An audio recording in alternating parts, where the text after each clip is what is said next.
So to start things off, go ahead and introduce yourself first and last name and your current role in the franchising industry. Sure, Alesia Visconti. I am the president and CEO of FranServe. Okay, Alicia, so today we're here in sunny Florida to talk about responsible franchising. So to set us on the rails here, what does that mean to you? What is responsible franchising?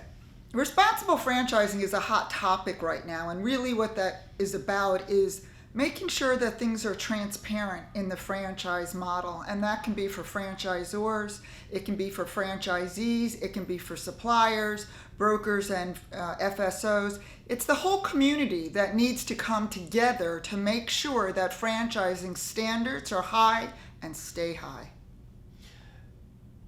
Is it a new concept? I've seen many people say that it's the basis of franchising from the beginning, that responsible franchising is at its core what everyone should be doing. But what do you feel about that? I think that it's a hot topic right now. I think in comparison, if you're not being responsible franchising, what are you doing? Crappy franchising? Right? So I think that it's been born for a long time and inbred in franchising. But as things transgress, as time goes on, we have to re-examine what we're doing on a daily basis to make sure we're staying on track for franchising. What are some of the things that you do over at FranServe to ensure that responsible franchising is a big part of the mission? We work with hundreds and hundreds of franchisors and hundreds of franchise consultants, or also known as brokers. So lots of transactions going on, lots of changing of lives.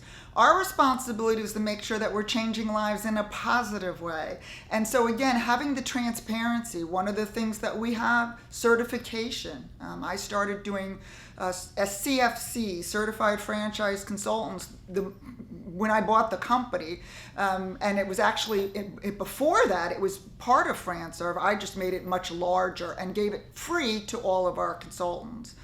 We also work with a franchise disclosure document. Before that ever came about was a broker disclosure document, and that we've had for a number of years now, and we'll be looking at that as legislation changes as well. But we believe transparency is really what educates the consumer and the candidate when they're working with a franchise broker and examining a franchise for ownership. I know you just launched a new platform, a new program. Tell me about the FBC. Yeah, the Franchise Broker Coalition. I'm brand new, being honest. I've got the website, I've got it trademarked. My goal is to bring all the franchise broker groups and networks together to work together. You know, the concept of a rising tide lifting ships. So instead of us being seen so much as competition and all of us working separately, why not work together to raise the whole concept of franchise brokers in this community?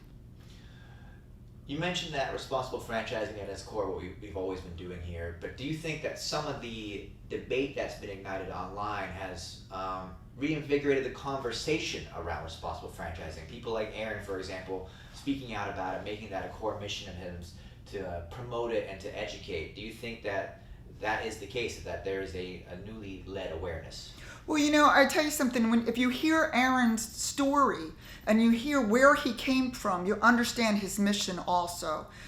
Not a perfect situation in franchising when he started, but like all of us who are learning and want to be better, that's his mission now, and that's what he speaks about. And the fact that the International Franchise Association, the IFA, is so strongly behind this, you hear franchisors talking about it, you see papers being written about it, it's like a new awareness. And I think as, you know, the millennials come up and Gen Z, they have that desire to be transparent and open and strong communications, which is a different business environment than might have been for baby boomers. So, you know, shining the light on those shadows and exposing things so that there's no more, let's just say, wink deals that go down, man, that's what I would call fantastic. I love it. And so, not to put things back into the negative light here, but we've talked a lot about what responsible franchising is, but what are some of the things that people do when they're acting irresponsibly? What are some of the menacing things, or just maybe ignorant things that take place? Yeah, I don't know if anybody really has an evil intent, but there are times when you get caught up on the financials. And we all understand that everybody's a business owner, everybody wants to make money. And I say it over and over again, you can do well by doing good. Making money and being responsible are not mutually exclusive, right? It's not either or, it's an and.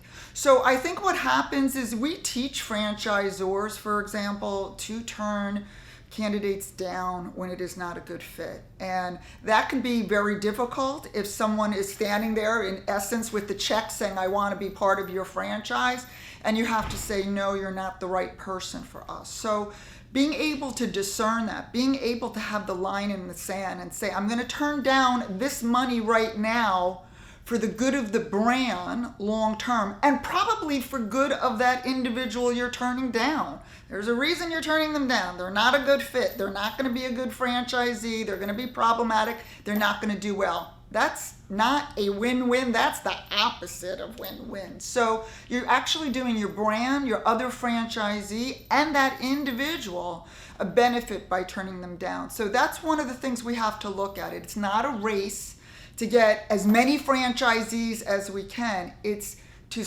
pick the best franchisees that are going to help define and grow your brand. So that's one of the areas that I think people really need to look at. I think franchisors also have to look at number of opens rather than just how many are sold or awarded.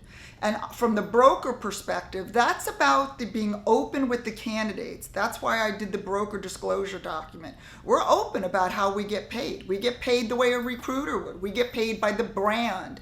So there's nothing wrong with disclosing that. Everybody knows we get paid. Where does that money come from? We might as well just tell them. They'll feel a lot more comfortable with us. The trust gets born, and then we can work together to help them find the right brand for them.